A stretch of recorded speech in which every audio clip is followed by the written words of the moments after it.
ইরানকে নতুন করে শর্ত দিচ্ছে যুক্তরাষ্ট্র, যেটা এক সপ্তাহের ভিতরে তাদেরকে ডিসিশন দিতে বলছে, এবং যেখানে বাধা হয়ে দাঁড়াইছে ইসরায়েল।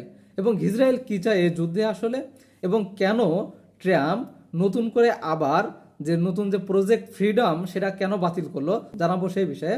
আসসালামু আলাইকুম, আমি মনিরুজ্জামান। আলোচনা করব মধ্যপ্রাচ্যের রাজনীতির সর্বশেষ প্রেক্ষাপট বা যুদ্ধের আপডেট নিয়ে। যুক্তরাষ্ট্র ইরানকে নতুন করে আবার কিছু শর্ত দিয়েছে, এবং ট্রাম্প বলছে যে এই শর্ত তারা এক সপ্তাহের ভিতরে তারা খুব দ্রুতই জানাবে, এবং আমরা খুব দ্রুতই কি করব, আলোচনার টেবিলে যাব। যেখানে তারা দাবি করছে যে অন্তত 15 বছর ইরান কোনো ইউরেনিয়াম সমৃদ্ধ করতে পারবে না, এবং ইরানকে প্রকাশ্যে আশ্বাস দিতে হবে যে তারা পরমাণু চুক্তি বা অস্ত্রের দিকে তৈরি করার না দেখে যাবে, এবং প্রকাশ্যে এটা ঘোষণা দিতে হবে। এবং তাদের যে পরমাণু স্থাপনাগুলো আছে, এই স্থাপনাগুলো কি করতে হবে, যে সবগুলোকে ধ্বংস করে ফেলাতে হবে, এবং তারা কি করতে পারবে না, ইউরেনিয়াম সমৃদ্ধ করতে পারবে না, যেগুলো আছে এগুলো হস্তান্তর করতে হবে। এবং সাথে সাথে যে কোনো সময় যে কোনো মুহূর্ত আন্তর্জাতিকভাবে তাদেরকে যখন অডিট করা হবে, তারা বিনা দ্বিধায় অডিট করার সুযোগ দেবে।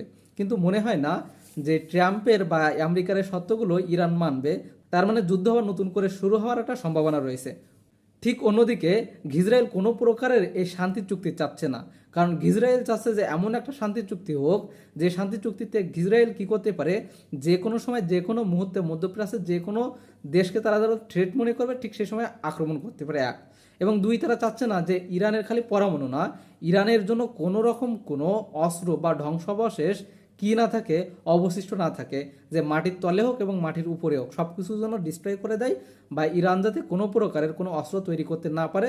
তার মানে ভবিষ্যতে ইসরায়েলদের বা দখলদারি বাহিনীদের জন্য কোনো রকম যেন হুমকি না হয়, এবং তারা যেন কখনোই পরমাণুর ধারে কাছে না যায় পরমাণু অস্ত্রর। সুতরাং ইসরায়েল এ কারণে কোনোভাবেই চাচ্ছে না যে আলোচনাটা হোক, এবং সাথে সাথে তারা এটাও চাচ্ছে না যে তাদের অর্থনৈতিক যে স্যাংশন আছে এই স্যাংশন যাতে তুলে দিক, এটা কখনোই চাচ্ছে না।